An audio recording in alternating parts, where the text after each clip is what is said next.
আজকে আমরা সূরা আরাফের ৬৫ নম্বর আয়াত থেকে ইনশাল্লাহ আলোচনা শুরু করব।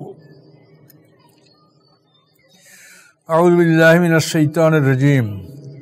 ওয়া ইলা আদিন আখাহুম হুদান ক্বালা ইয়া কওমি ইবুদুল্লাহা মা লাকুম মিন ইলাহিন গায়রু আফালা তাত্তাকুন। আল্লাহ বলেন, আমি আদ জাতির প্রতি তাদের ভাই হুদকে আমি নবী করে পাঠালাম। তিনি বললেন, হে আমার জাতি, তোমরা আল্লাহর ইবাদত করো, আল্লাহ ছাড়া তোমাদের কোনো মাবুদ নাই। আফালা তাত্তাকুন, তোমরা কি আল্লাহকে ভয় করবে না? তো আখাহুম হুদা এর অর্থ হলো যে ওই পয়গম্বর ওই জাতিরই একজন সদস্য, তাদেরই নিকটতম প্রতিবেশী, তাদেরই আত্মীয় স্বজন, তাদেরই মধ্যকার একটা লোক। এই জন্য আল্লাহ বলছেন তোমাদের ভাই, তোমরা তাকে চেনো আগের থেকেই। এ লোকটা সম্মানিত, মিথ্যা বলে না, ভালো মানুষ, আমানতদার। এই তোমাদের সম্মানিত ভাই তোমাদের কাছে গেল, আল্লাহ তাকে পাঠালেন, আর তিনি বললেন যে আল্লাহর ইবাদত করো, আল্লাহ ছাড়া তোমাদের উপাস্য নাই, তোমরা কি আল্লাহকে ভয় করবে না? এখন এই আদ জাতির পরিচয় হলো আদ ইবনে আওয়াজ ইবনে এরাম ইবনে সাম ইবনে নূহ। আমরা নূহ আসলামের পরিচয় তো আমরা আগেই পেয়েছি যে নূহ আসলাম, তার নাম লামাক, তার পিতার নাম মুতাওয়াশশা, তার পিতার নাম আকনু, তার পিতার নাম ইয়ারিদ, তার পিতার নাম মাহালাবিল, তার পিতার নাম কাবেশ, তার পিতার নাম বানেশ, তার পিতার নাম শীষ, তার পিতার নাম আদম আলাইহিস সালাম।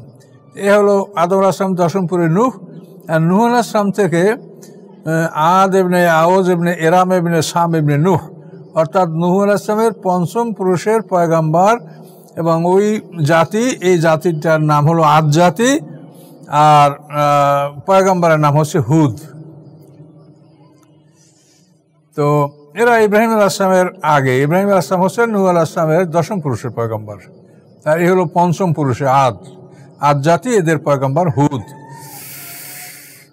তো হুদ যখন তাদেরকে দাওয়াতটা দিলেন যে এক আল্লাহর ইবাদত করো, ক্বালাল মালাউল্লাযীনা কাফারু মিন কওমিহি, তখন তার জাতির নেতারা বলল, ইন্না লা নারাকা ফি সাফাহাতিন, আমরা তোমাকে দেখতে পাচ্ছি নির্বোধের অন্তর্ভুক্ত, নির্বোধ, জ্ঞানহীন, এই জ্ঞানহীনের অন্তর্ভুক্ত তোমাকে আমরা দেখতে পাচ্ছি। ওয়া ইন্না লা নাযুন্নুকা মিনাল কাযিবিন, এবং আমরা তোমাকে মিথ্যাবাদী ধারণা করছি। যে তুমি যে বলছো যে তোমার কাছে আল্লাহর পক্ষ থেকে অর্ডার আসে, আসমানি কিতাব আসে, এই ব্যাপারে তোমাকে আমরা মিথ্যাবাদী মনে করি, আর তোমাকে মনে করি যে তুমি নির্বোধের অন্তর্ভুক্ত, তোমার মধ্যে কোনো জ্ঞান বুদ্ধি নাই। জ্ঞান বুদ্ধি থাকলে তুমি তোমার পিতৃপুরুষ, বাপদাদা, পূর্বপুরুষদের কথা অমান্য করতে তুমি। তো এ কথার জবাবে পয়গম্বর কি বললেন? ক্বালা ইয়া কওমি লাইসা বিসাফাহাতুন, হে আমার জাতি, আমার মধ্যে মূর্খতা নাই, জ্ঞানহীনতা নাই আমার মধ্যে, আমি জ্ঞানী। ওয়ালাকিন্নী রাসূলুম মির রাব্বিল আলামিন, বরং আমি রব্বুল আলামিনের পক্ষ থেকে তোমাদের কাছে দূত, পিয়ন, অর্থাৎ রব্বুল আলামিনের পক্ষ থেকে একটা খবর আমি লাভ করেছি, এই খবরটা তোমাদেরকে পৌঁছে দেব। রব্বুল আলামিনের কাছে, রব্বুল আলামিনের নিকট থেকে আমার কাছে একটা চিঠি আসে, এই চিঠিটা আমি তোমাদেরকে পৌঁছে দেব, এবং এটা যদি তোমরা না বোঝো, এটা আমার বুঝিয়ে দেওয়ার দায়িত্ব আমার। এই কাজের দায়িত্ব নিয়ে আমি আসছি, আমি নির্বুদ্ধের অন্তর্ভুক্ত নই। উবাল্লিগুকুম রিসালাতি রাব্বি, আমি আমার রবের চিঠি তোমাদেরকে পৌঁছে দিচ্ছি। ওয়া আনা লাকুম নাসিহুন আমিন, এবং আমি তোমাদের শুভাকাঙ্ক্ষী, উপদেশদাতা, এবং আমি বিশ্বস্ত। অর্থাৎ আমি আমার রবের পক্ষ থেকে যে পত্রটা পেয়েছি, এই আসমানি কিতাবগুলি সবই চিঠি, রেসালাত। রাসূল মানে পিয়ন, আর রাসূল যেটা বহন করে সেটার নাম রেসালাত, চিঠি। এখন চিঠি ছোট আকারে হতে পারে, বড় আকারে হতে পারে, যাকে যে পরিমাণ চিঠি। আর একটা চিঠি এক এক জাতির জন্য, এক এক যুগের জন্য আল্লাহ তাআলা দান করেন। কাজে আল্লাহ তাআলাই ভালো জানেন যে এই চিঠিটা কতক্ষণ পর্যন্ত কার্যকর থাকবে এবং কোন জাতির জন্য এটা কার্যকর হবে, এটা আল্লাহই ভালো জানেন, এবং তিনি এটার ব্যবস্থা করেন। তো এই চিঠি বহনের দায়িত্ব যাকে দেওয়া হয় তাকে বলা হয় নবী রসুল। নবী মানেও সংবাদবাহক, আর রাসূল মানেও পিয়ন। তো পয়গম্বর হুদ আলাইহিস সালাম বললেন যে আমি আমার রবের রেসালাত, রবের পক্ষ থেকে যে আমি পত্রটা পেয়েছি, চিঠিটা পেয়েছি, তো এই চিঠিটা আমি তোমাদেরকে পৌঁছে দিচ্ছি। আনালাকুম নাসেহ মানে উপদেশদাতা, নাসে মানে শুভাকাঙ্ক্ষী। উপদেশ যে দেয় সেই তো শুভাকাঙ্ক্ষী হয়। তো আনালাকুম নাসিহুন আমিন, আমি তোমাদের জন্য উপদেশদাতা, শুভাকাঙ্ক্ষী এবং আমি আমানতদার। আমানতদার কথার অর্থ হচ্ছে যে আমি এই চিঠির ব্যাপারে নিজের পক্ষ থেকে কিছু মানে বাড়ানো কমানো এটা আমি করি নাই। এটার সাথে কোনো যোগ বিয়োগ, এটার সাথে আমি কোনো প্লাস মাইনাস আমি এটা কিছু করি নাই। তো এটা হুবহু এটা আমানত, এটা আমি তোমাদের পৌঁছে দিচ্ছি। তো এখন এখান থেকে আমাদের বুঝে নিতে হবে যে আল্লাহ তাআলা যত নবী রসুলদেরকে পাঠিয়েছেন সকল রসুলগণই আল্লাহর পক্ষ থেকে চিঠি নিয়ে আসেন এবং তারা বলেছেন যে এটা আমরা আমানতদার, এই আমানত এটা আমরা পুষায় দিচ্ছি। এবং আসমানি কিতাবগুলিকে যে আমানত বলা হয় তা তো আমরা সূরা আহজাবে আমরা জানতে পেরেছি, ইন্না আরাদনাল আমানাতা, অর্থাৎ আকাশ পৃথিবী সৃষ্টি করার পরেই তো আল্লাহ তাআলা এই যে আসমানি কিতাবের দায়িত্ব বা পৃথিবীতে একাত্মবাদ প্রচার করার দায়িত্ব, আল্লাহর ওয়াহদানিয়াত, আল্লাহ যে এক এবং তিনি যে মালিক, তিনি যে খালেক, এগুলো প্রচার করার জন্য যে দায়িত্ব, এই দায়িত্বটাকেই আমানত বলা হয়। তো এই দায়িত্ব, এটা চাকুরি, এটা আমানত। এই চাকুরি করলে আমরা মালিকের কাছ থেকে বেতন পাবো, ভাতা পাবো, কলোনি পাবো, আমরা সব কিছু পাবো। তো এই রাসূলরা যা আমাদের কাছে নিয়ে আসেন এটা আমানত। এই জন্য সকল রসুলরাই বলেন যে এটা আমানত, এটার মধ্যে আমরা কোনো বাড়ানো কমানো এর কোনো ক্ষমতা নাই। এই চিঠিটা সরাসরি আল্লাহর কাছ থেকে আমরা লাভ করি না। এই চিঠিটা আল্লাহ জিবরিল আমিনকে দান করেন এবং জিবরিল আমিন আমাদের কাছে পৌঁছিয়ে দেন। কারণ মানুষ সরাসরি আল্লাহর সাথে বাক্য বিনিময়, কথা বিনিময় বা সাক্ষাৎ বিনিময় এটা মানুষের পক্ষে সম্ভব নয়। এই জন্য এই চিঠিগুলি জিবরিল আমিন এটা বহন করেন, তিনি বহন করে আল্লাহর মনোনীত বান্দাদের কাছে পৌঁছিয়ে দেন এবং এটা আমানতদার। জিবরিল আমিনকে এই জন্য বলা হয় তিনি মোতায়েন সাম্মা আমিন, মানে তিনি যেখানে অবস্থান করেন ইনদাজিল আরশে মাকিন, যে আরশের মালিকের কাছেই এই জিবরিল আমিনের অবস্থান। যেমন একজন রাজার খুব নিকটবর্তী তার প্রধানমন্ত্রীর অবস্থান থাকে, আল্লাহ কোরআন পাকে বলেন যে ইনদাজিল আরশে মাকিন, আরশের মালিকের নিকটবর্তী তার অবস্থান, মোতায়েন সাম্মা আমিন, এবং সকলেই তাকে মেনে চলে, সকলেই তার আনুগত্য করে এবং তিনি আমিন, আমানতদার। এই জিবরিলকে কোরআনে আল্লাহ আমানতদার বলা হচ্ছে। তিনি জিবরিল আমিন আমানতদার, তিনি কখনোই আল্লাহর আদেশের মধ্যে কোনো খেয়ানত কমতি বাড়তি করেন না। এবং এই জিবরিল আমিন যাদেরকে এই পৌঁছিয়ে দেন তারাও আবার আমানতদার, তারাও এর মধ্যে কোনো কমতি বাড়তি করেন না। এখন আল্লাহর কাছ থেকে ওই নিয়ে আসলেন জিবরিল আমিন, জিবরিল আমিন থেকে পাইল পৃথিবীর নবী রসুলরা। নবী রসুলরা চলে যাওয়ার পরে এই আমানত আসে আলেমদের ঘাড়ে। এটা আল্লাহ কোরআনে বলেছেন, সুম্মা আওরাসনাল কিতাব আল্লাযিনা ইসতাফাইনা মিন ইবাদিনা। আল্লাহ বলেন, আমি আমার বান্দাদের থেকে একদল মানুষকে আসমানি কিতাবের ওয়ারিশ বানানোর জন্য আমি মনোনীত করি, বাছাই করি। এরা হচ্ছে আমরা আলেম সমাজ। তো এখন আলেমরা আমরা কি করব? যেহেতু এই কিতাবটা জিবরিল আমিন নিয়ে আসেন, তিনি একজন আমানতদার, তারপর নবী রাসূলরা নিয়ে আসেন, তারা আমানতদার, তাহলে আমরা কি হব? আমরা যদি এটা বহন করি, আর বহন তো আমাদের করতে হবেই, যেহেতু আল্লাহ বলছেন যে আমি এই কিতাব বহন করার জন্য একদল লোক বাছাই করেছি। সুম্মা আওরাসনাল কিতাব, সুম্মা মানে পরে, পরে মানে কাদের পরে? নবী রাসূলদের পরে।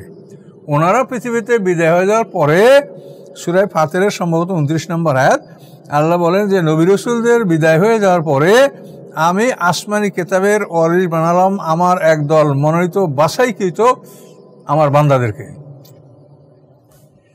এই বান্দারা তো আমরাও তো আমানতদার হব। তো এই বান্দাদের ব্যাখ্যা যে সামনে যেটা আল্লাহ দিয়েছেন সেটা তো খুব ভয়ঙ্কর। সামনে আল্লাহ বলছেন যে ফামিনহুম জালিমুন নাফসি ওয়া মিনহুম মুকতাসিদ ওয়া মিনহুম সাবিকুম বিল খায়রাত। আল্লাহ বলেন যাদেরকে আমি আসমানি কিতাবের দায়িত্ব দেওয়ার জন্য মনোনীত করেছি, বাছাই করেছি, তাদের মধ্যে প্রথম দলটা তথা বড় দলটা হলো জালেম, দ্বিতীয় দলটা মধ্যমপন্থী, তৃতীয় দল তথা ছোট দলটা হলো সৎকর্মে অগ্রগামী আল্লাহর আদেশক্রমে। এটা আল্লাহ তাআলা নিজে স্বয়ং কোরআনে বলে দিয়েছেন, যার কোনো ব্যাখ্যা বা এদের ডান বাম করার কিছু নেই। কেউ মনে করে যে না সব আলেমরা ভেসতে যাবে, আচ্ছা যাক ভেসতে যাইতে তো আর আমার কোনো ক্ষতি নাই, বা ভেসতে যে যায় তার ভেসতে সে যাবে, এতে কোনো আপত্তি আমাদের নাই। কিন্তু আল্লাহ তাআলা ভাগ করলেন তিনটা, না আপনি কবেন যে না সবাই যাবে। ফামিনহুম জালিমুন নাফসি, জালেম কথাটা কি? আল কাফিরুন হুমুজ জালিমুন, যারা কাফের তারাই তো জালেম। তো এখানে আল্লাহ তাআলা যাদেরকে জালেম বলছে ফামিনহুম জালিমুন নাফসিহি, আবার বললেন আরেক দল মুকতাসিদ মধ্যমপন্থী, তারা মানে এ দলেও থাকে না ও দলেও থাকে না, সত্য বলে না মিথ্যা বলতে পারে না, চুপ করে থাকে মুকতাসিদ। আর একটা দল হলো সৎকর্মে অগ্রগামী, যেটা ছোট দল। এখন তিন দলকেই যদি আপনি সমান করেন সেটা আপনার ব্যাপার, কিন্তু আল্লাহ কিন্তু তিনটা ভাগ করেছেন কোরআনে। তো এটা হলো আমাদের আলেমদের অবস্থা। তো এখন আমি ওদিকে না যাইয়া এদিকে কথাটা নিয়ে আসি, যেখানে রাসূল এখানে বলছে নিন্নি লাকুম রাসূলুন আমিন আনা লাকুম নাসিহুন আমিন। এই আয়াতের জন্য আমি বলছি যে আমরাও তাহলে আমানতদার হব, আমাদেরকেও আমানতদার হতে হবে। আর আমাদের কাছে কি আমানত রাখা হয়েছে সেটা একমাত্র মালিক জানেন। প্রাপকরা জানে না যে মালিকে আমাদের জন্য কি আমানত রেখেছেন। বলেন, প্রাপকরা জানে? এই যে পাবলিক সাধারণ মানুষ, তারা কি জানে যে আল্লাহ তাআলা আমাদের জন্য তার আসমানি কিতাবে কি আমানত রেখেছেন? জানে কেউ? জানলে কেউ একটা শুনতে পারে, 10টা শুনতে পারে, কিন্তু যেভাবে জানার সঠিকভাবে তারা সেটা জানে না। কাজেই আমানত যারা এই আমানতের প্রাপক, ইন্নাল্লাহ ইয়া'মুরুকুম আন তু'আদ্দুল আমানাতি ইলা আহলিহা, আল্লাহ বলেন আল্লাহ তোমাদেরকে আদেশ দিয়েছেন যে আমানতকে তার প্রাপকদের কাছে তোমরা পৌঁছিয়ে দাও। এই আমানত আপনার কাছে টাকা পয়সার আমানত থাকলে সে আমানত তো আর সকলের কাছে সকল আমানত থাকে না। সেটা হলো সমাজের রেয়ার ব্যাপার যে সমাজের 100 লোকের মধ্যে একটা লোকের কাছে আমানত থাকতে পারে। কিন্তু এখানে আল্লাহ যে আমানতের কথা বলেছেন, এই আমানত হলো খুব ভয়ঙ্কর আমানত। এটা হলো আসমানি কিতাব, যে আমানত নবী রাসূলদেরকে এটা দেওয়া হয়েছে, এবং সেই আমানত নবী রাসূলদের পরে আমরা উলামায়ে কেরাম বহন করছি। যে এই আমানতটা যে কি, এটা যারা প্রাপক তারা জানে না। কাজে এখন প্রাপকদেরকে যদি আমি মানে তুচ্ছ কিছু লোহা দিয়ে যদি বলি যে এইটাই আপনার জন্য ছিল, নিয়ে নেন, তো বলবে মনে হয় যে এইটাই ছিল। কাউকে যদি তামা দেওয়া হয়, রূপা দেওয়া হয়, 10টা দেওয়া হয় যে আপনার আমানতে আমার কাছে ছিল, ওটা নিয়ে নেন, তো ওরা যেহেতু জানে না তো ওরা তো নেবে। কিন্তু আসলে তো আপনার কাছে আমানত কি? আমানত তো একটা সলিড আসমানি কিতাব, যেই কিতাবে কোনো রকম বাড়তি কমতি নাই, বাড়ানো কমানো কিছু যাবে না, শুধু সেটার ব্যাখ্যা করা যাবে, তাও আল্লাহ যেভাবে ব্যাখ্যা দিয়েছেন তাই, ব্যাখ্যাটাও নিজের ইচ্ছে করা যাবে না। যেহেতু আল্লাহ বলছেন সুম্মা ইন্না আলাইনা বায়ানা, যে এই কোরআনের বয়ান করে দেওয়ার দায়িত্ব আমার, তাহলে বয়ানও যখন দায়িত্ব আল্লাহ, তো বয়ানটাও তো নিজে ইচ্ছে করা যাবে না। আল্লাহ কি বয়ানটা করেছেন সেইটা তার নবী রাসূলরা জানেন, সেই বয়ানটা নবী রাসূলরা বলবেন, আর আমরাও সেই বয়ানটা মানুষকে শোনাবো। এই হচ্ছে আমাদের কাজ। কিন্তু সেক্ষেত্রে বর্তমান সমাজে আমরা যারা আলেম, আমাদের কাছে আল্লাহর আসমানি কিতাব আমানত রাখা হয়েছে, আমরা কি যখন এই মানুষকে আমানত বিতরণ করি, আমানত তো ফেরত দিতে হয়, তাতে যারা আমানতের প্রাপক তাদের থেকে কিছু নিতে হয়? বলেন, নিতে হয় না। আমার এলাকার এক মুরব্বী ছিল, তার কাছে একটা পরিবারের কয়েক কোটি টাকার সম্পত্তি বিনাম করা ছিল। তো উনি যখন এই সম্পত্তি রেজিস্ট্রি করতে গেছেন, তখন তারা তাকে একটু নাস্তা করাতে চাইছিল, কিন্তু তাদের থেকে একটু পানিও খান নাই, পানিও পান করবো না। আমি এটা আমার কাছে আমানত, তোমাদের পূর্বপুরুষে আমার কাছে রেখেছে, আমি এটা দেবো, কাজে তোমার খানা আমি কেন খাবো? তাহলে আমানত আপনি ফেরত দিবেন, এটা তো আপনার কাজ। তো সেখানে আমরা তো আলেমরা নিজেরা আমানত ফেরত দেওয়ার জন্য ইচ্ছাকৃতভাবে সমাজের দিয়ে অগ্রসর হয়ে যাই না, গেলে খুব কম লোকেই যাই। আমরা যাই তাদের অনুরোধে, আহ্বানে, তারা আমাদেরকে টাকা দিয়ে নেয়, বায়না করে নেয়, এভাবে আমরা যাইয়া কি করব? আমানত ফেরত দেব। কিন্তু আমানত কি তারা জানে না, আর আমরা সঠিক আমানত ফেরতও দেই না।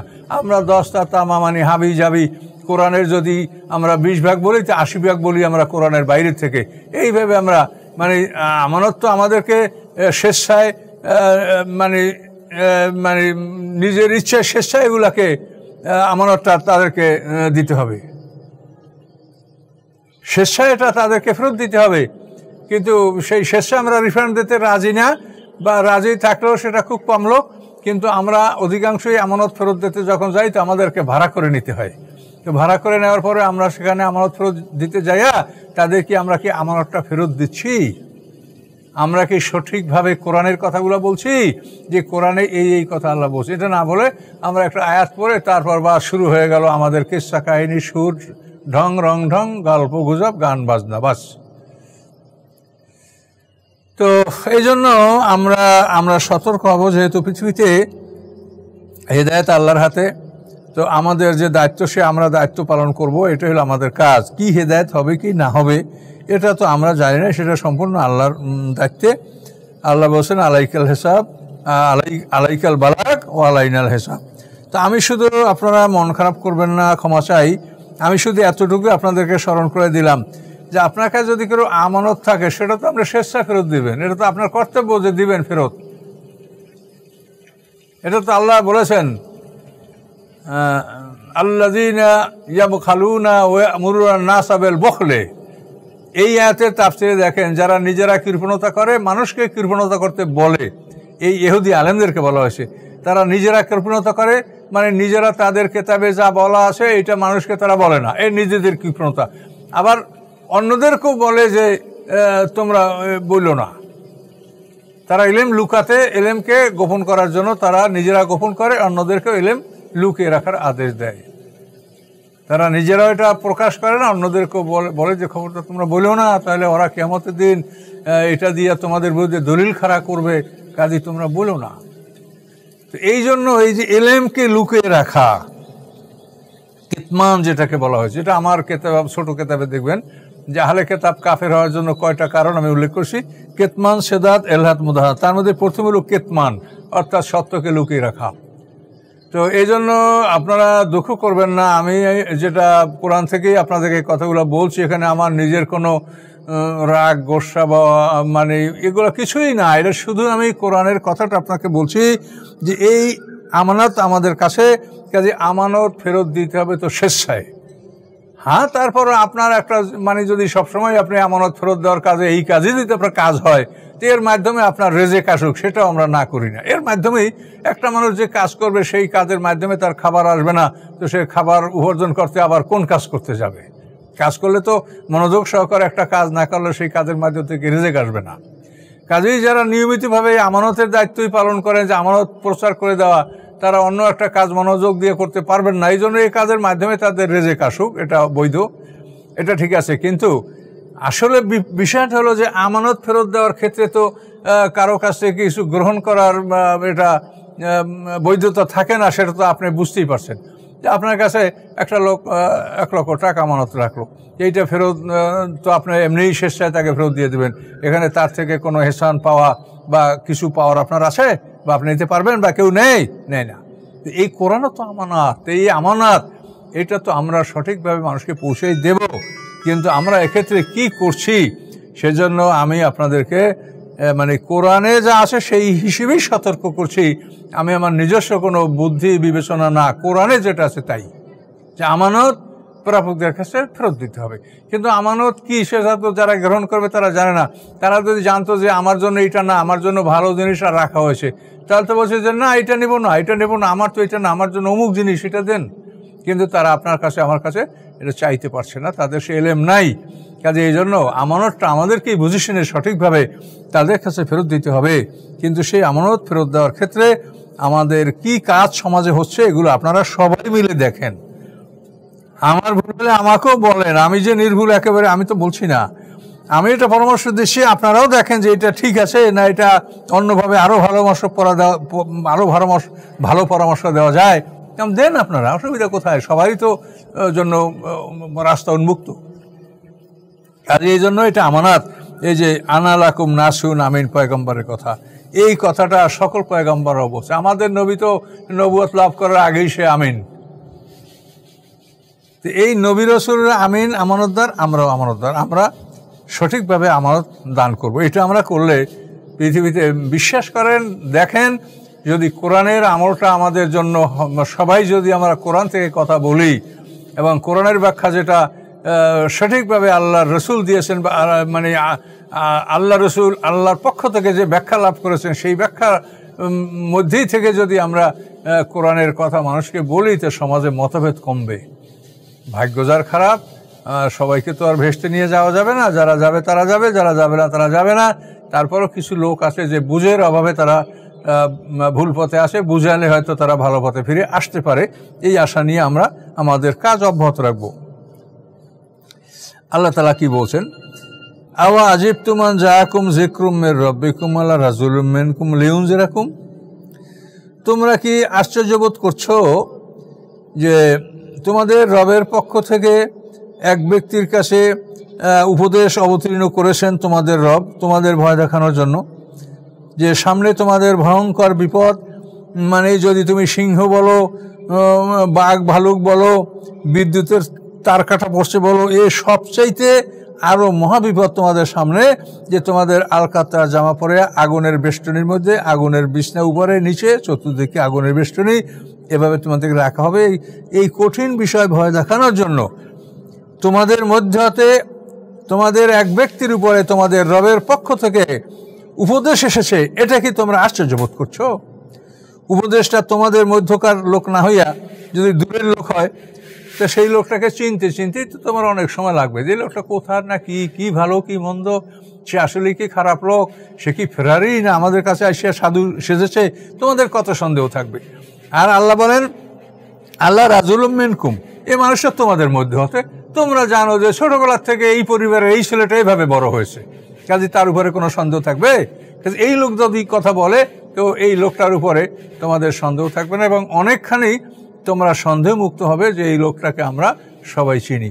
এই জন্য আল্লাহ বলছেন আল্লাহ রাজুলুম মিনকুম, তোমাদের মধ্যে হতেই একটা লোককে আল্লাহ বাছাই করে তোমাদেরকে সতর্ক করার জন্য তার উপরে উপদেশ দান করেছেন, এবং সেই উপদেশ নিয়ে তোমাদের কাছে এসেছেন। এই জন্য তোমরা আশ্চর্যবোধ করছো। খোলাফা মিন বা'দি কওমি নূহ, স্মরণ করো যখন তোমাদেরকে আল্লাহ তাআলা নূহ আলাইহিস সালামের জাতির পরে তোমাদেরকে আল্লাহ তাআলা স্থলাভিষিক্ত করলেন। খালাফা মানে একের পিছনে এক, মানে নূহ আলাইহিস সালামের জাতি, এই জাতির মধ্যে অবশেষে ধ্বংস হয়ে গেল। যারা নৌকায় ছিল মুসলমান, তাদের থেকেই আসছে তোমাদের বংশ বিস্তার হয়েছে। হওয়ার পরে তোমাদেরকে আবার পৃথিবীর খেলাফত, অর্থাৎ এই পৃথিবীর শাসনভার তোমাদের দায়িত্বে দেওয়া হয়েছে, তোমরা খলিফা হয়েছ। নূহ আলাইহিস সালামের জাতির পরে তোমরা খলিফা হয়েছ। ওয়াজাদাকুম ফিল খালকি বাসতা, এবং সৃষ্টির মধ্যে, মানে খালক মানে তোমাদের যে সৃষ্টি, এই সৃষ্টির মধ্যে তোমাদেরকে আল্লাহ তাআলা প্রশস্ততা দান করেছেন, অর্থাৎ তোমাদের স্বাস্থ্য, শক্তি, বল, জ্ঞান, সব কিছুই তোমাদেরকে আল্লাহ তাআলা বাড়িয়ে দিয়েছেন। গঠনের দিক থেকে তোমাদেরকে আল্লাহ হৃষ্টপুষ্ট বলিষ্ঠ বানাইয়েছেন। জাদাকুম ফিল খালকি বাসতা, অর্থাৎ সৃষ্টিগতভাবেই তোমাদেরকে, মানে প্রাকৃতিক যে বস্তুগুলা উত্তম সৃষ্টির মধ্যে থাকে, সেগুলি সব তোমাদেরকে দান করা হয়েছে। অতএব ফাজকুরু আল্লাহ, তোমরা আল্লাহর নিয়ামতগুলি যা তোমাদের মধ্যে আল্লাহ দিয়েছেন এগুলো স্মরণ করো। লাআল্লাকুম তুফলিহুন, তাহলেই তোমরা জয়যুক্ত হবে। তো এই বাদা নূহ শব্দটা উচ্চারণ করলেন যে তোমরা স্মরণ করো যে নূহ আলাইহিস সালামের জামানায় যারা এই নূহ আলাইহিস সালামকে অমান্য করেছে, তাদের পরিণতিটা কি হয়েছে। কাজেই তাদের পরে তোমরা আবার ক্ষমতায় এসেছো, তোমাদেরকে আল্লাহ খেলাফতের দায়িত্ব দিয়েছেন। তো যে আল্লাহ নূহ আলাইহিস সালামের জাতিকে আল্লাহ ধ্বংস করতে পারছে, সে আল্লাহ কি তোমাদেরকে ধ্বংস করতে পারবেন না?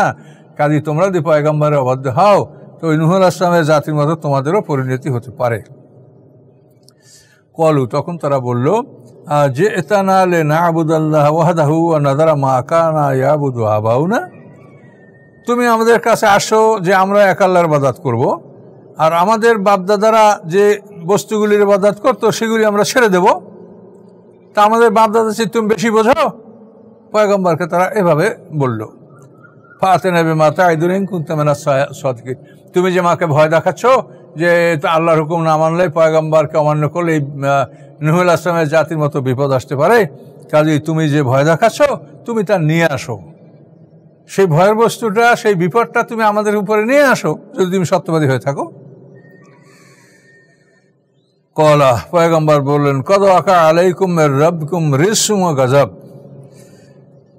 পয়গম্বর বললেন নিশ্চয়ই তোমাদের রবের পক্ষ থেকে তোমাদের উপরে শাস্তি এবং আল্লাহর গজব মানে আল্লাহর অসন্তুষ্টি, আল্লাহর আযাব শাস্তি এবং গজব অসন্তুষ্টি তোমাদের উপরে পতিত হলো, মানে পতিত হওয়ার আভাস মানে পূর্বাভাস তিনি দিয়ে দিলেন।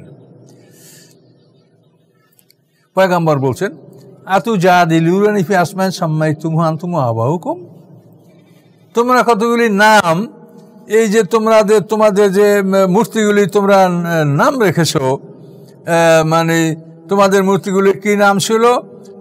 সদা, সামুদ, হাবা, এই যে তোমরা নাম রেখেছো এটা তো তোমাদের নাম রাখা। তো এই কতগুলি নাম দিয়ে নাম রেখে তোমরা তাদেরকে ভগবান নির্বাচন করেছো, মাবুদ নির্বাচন করেছো তোমরা এবং তোমাদের বাপদাদারা এই নামগুলি দিয়েছে। ওদের তিনটা মূর্তি বিখ্যাত ছিল, একটা নাম সদা, একটা নাম সমুদ আর একটা নাম হাবা। তো এখন পয়গম্বর বলেন যে এই মূর্তিগুলি এর নামকরণ তো তোমরা করেছো, তোমাদের বাপদাদারা করেছে, এই নামকরণ তো আল্লাহ করে নাই। মা নাজ্জালাল্লাহু বিহা মিন সুলতান, এরা যে তোমাদের মাবুদ হবে উপাস্য হবে এ ব্যাপারে আল্লাহর পক্ষ থেকে তোমাদের কাছে কোনো দলিল প্রমাণ আছে? নাই। ফান্তাজিরু ইন্নী মাআকুম মিনাল মুনতাজিরিন, অপেক্ষা করতে থাকো, আমিও তোমাদের সাথে অপেক্ষমান থাকলাম, দেখো পরিণামটা কি হয়। অতঃপর আল্লাহ বলেন ফানজাইনাহু আল্লাযীনা আমানু বিরাহমাতিম মিন্না, আল্লাহ বলেন অতঃপর আমি পয়গম্বরকে মুক্তি দিলাম এবং তার সাথে যারা ছিল ঈমানদার আমার রহমতে আমি তাদেরকে মুক্তি দিলাম। ও কাতানা দাবিরাল্লাযীনা কাযযাবু আয়াতিনা, আর আমার আয়াতগুলিকে যারা মিথ্যা মনে করেছিল তাদের আমি একেবারে জ্বর কেটে দিলাম। ওমা কানু মুমিনিন, তারা মুমিন ছিল না। জ্বর কেটে দিলে কোনো গাছপালা বাঁচে, রক কেটে দিলে কোনো মানুষ বাঁচে? তো আল্লাহ বলেন আমি ওদের মানে মূল কেটে দিলাম, শিকড় কেটে দিলাম। তো এই জন্য যে ওরা আমার আয়াতগুলিকে মিথ্যা মনে করেছে এবং তারা মুমিন ছিল না, এই জন্য আমি এই শাস্তি তাদেরকে দিলাম। আল্লাহ তাআলা এই আদ জাতিকে ধ্বংস করেছেন, এটা অন্য জায়গায় বিস্তারিত বলা আছে যে সাক্কারা আলাইহিম সাবা লায়ালাম ওয়া সামানিয়াতা আইয়ামিন হুসুমা ফাতারাল কওমা ফিহা সরা। তো এই জাতির উপরে আল্লাহ তাআলা 7 রাত 8 দিন প্রচণ্ড ঝঞ্ঝাবায়ু প্রবাহিত করেছেন এবং এই ঝঞ্ঝাবায়ুর মাধ্যমেই তাদেরকে আশ্রয়া পাশ্রয়া আকাশে উঠাইয়া মাটিতে ফেলে দিয়া এইভাবে করে করে তাদের নিজেদেরকে পশু ঘর দুয়ার সব বাতাস আকাশে উঠিয়ে ফেলছে। আকাশে আবার ওখান থেকে আশার মেয়ে জমিনে ফেলেছে, আবার ফেলেছে, এইভাবে আশ্রাতে তাদেরকে মাইরা একেবারে ধূলিসাৎ করে দিয়েছে। 7 রাত 8 দিন পর্যন্ত তাদের উপরে সরসরন রিহেন সরসরন আতিয়া।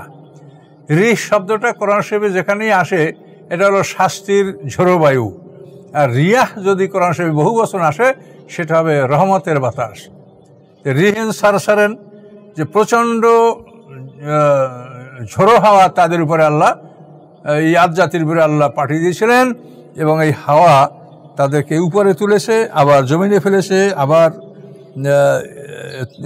উপরে তুলেছে, আবার ফেলেছে, এইভাবে তাদেরকে আল্লাহ তাআলা ধ্বংস করেছে। আল্লাহ তাআলা প্রথমে তাদের জন্য 3 বছরের জন্য আল্লাহ তাদের বৃষ্টি বন্ধ করে দিলেন। যখন তাদের বৃষ্টি বন্ধ হয়ে গেল তখন তারা ওই প্রাচীনকালের নিয়ম, মানুষেরা কোনো বিপদে পড়লে তখন তারা কাবা ঘরের কাছে গিয়ে আল্লাহর কাছে দোয়া করত, আল্লাহর অস্তিত্ব মানত, কিন্তু তারা শিরক করত। সমস্যাটা হলো এইখানে, আল্লাহর অস্তিত্ব পৃথিবী সবাই মানে কিন্তু শিরক করে। আমরাও তো তাই, আল্লাহর অস্তিত্ব মানি কিন্তু আল্লাহর পুরো হুকুমগুলি আল্লাহর মানি না। সেখানে আল্লাহর মানে একাংশ আমরা জীবনের আমাদের কোনো না কোনো অংশে আমরা আল্লাহর হুকুম সম্পূর্ণ মানছি না। তো এখন এই আদ জাতির লোক থেকে এরা বাছাই করে 70 জন লোক মক্কা অঞ্চলে গেল এবং তারা মক্কা অঞ্চলে গিয়ে তাদের আত্মীয় ছিল এক, সেই আত্মীয় বাড়ি মুয়াবিয়া বিন বকর তার নাম ছিল, তার বাড়িতে এরা উঠল এবং উঠে সেখানেই তারা মেহমান হলো এবং এখানে তারা বেশ কিছুদিন থাকলো। থাকার পরে এরা কাবা ঘরের কাছে আল্লাহর কাছে দোয়া করলো। দোয়া করার পরে তারা আল্লাহর কাছে এভাবে দোয়া করলো যে আল্লাহ, এই পয়গম্বর হুদের কোনো দোয়া যেন আপনি কবুল না করেন, সে আমাদের বিরুদ্ধে দোয়া করতে পারে, কাজে আপনি হুদের দোয়া কবুল করবেন না, আপনি আমাদের দোয়া কবুল করবেন। এভাবে তারা তাদের যা বলার সেইভাবে তারা দোয়া করলো। তো দোয়া করার পরে 3 বছর তাদের বৃষ্টি বন্ধ ছিল। এরপরে হঠাৎ করে তারা দেখতে পেল যে আকাশে 3 ধরনের 3টা মেঘ বের হয়েছে। তো এই মেঘগুলি যখন বের হলো, তো এই মেঘগুলি আল্লাহ তাদেরকে ইশারা করে বললেন যে এই মেঘ থেকে তোমরা তোমাদের জন্য একটা মেঘ বাছাই করে না যে কোন মেঘটা তোমরা নিবে। তো এখন ওরা মনে করলো ওর মধ্যে একটা মেঘ ছিল কালো রঙের মেঘ, একটা ছিল সাদা রঙের মেঘ, একটা ছিল অন্য একটা রঙের হলুদ রঙের মেঘ, অথবা সাদা কালো লাল, এই 3 ধরনের মেঘ ছিল। একটা সাদা, একটা লাল, একটা কালো, এই 3 ধরনের মেঘ ছিল। তো আল্লাহর পক্ষ থেকে তাদেরকে বলা হলো যে তোমরা তোমাদের জন্য একটা মেঘ বাছাই করে নাও। তখন তো ওদের নেতা, সেই নেতাকে ওরা ডাকলো যে আপনি আমার জন্য একটা মেঘ বাছাই করে নেন। তখন উনি মনে করলেন যে কালো মেঘেই সবচাইতে বেশি বৃষ্টি হয়, এই কালো মেঘ উনি বাছাই করে নিলেন। তো এই কালো মেঘ বাছাই করে নেওয়ার পরে যে তাদেরকে জানাই দেওয়া হলো যে তোমরা আদ জাতি ধ্বংস হবে, কেউ অবশিষ্ট থাকবে না। এবং ওই মেঘ আস্তে আস্তে ওই মক্কা অঞ্চল থেকে এরা দেখলো, তো এটা আদ জাতির দিকে, এটা দক্ষিণ দিকে তারা যে অঞ্চলে বাস করতো হাজরামাউত অঞ্চলে, সেদিকে এই মেঘটা আল্লাহ পাঠিয়ে দিলেন। পাঠিয়ে দেওয়ার পরে এই মেঘটা যে প্রান্তরে উপনীত হলো সেই প্রান্তটার নাম ছিল মুগিস। তো ওই হাজরামাউটে এই মুগিস নামক অঞ্চলে মেঘটা উপস্থিত হলো। উপস্থিত হওয়ার পরে আদ জাতির একজন মহিলা জ্ঞানী, তার নাম ছিল মাদাত, সে সর্বপ্রথম উপলব্ধি করতে পেরেছিল যে ওই মেঘের মধ্যে শাস্তি আছে। সে চিৎকার হয়ে বেহুশ হয়ে পড়ল। যখন হুঁশ পেয়ে এলো তখন সে বলল যে ওই মেঘের মধ্যে রয়েছে অগ্নিবৃষ্টি। এরপরেই ওই মেঘ থেকে 7 রাত 8 দিন পর্যন্ত প্রবল ঝড় প্রবাহিত হলো, ঝোড়ো হাওয়া, এবং এই ঘূর্ণি হাওয়ায়, ঝোড়ো হাওয়ায় তাদেরকে আশ্রয় তাদের সবাইকে আল্লাহ তাআলা ধ্বংস করে দিলেন।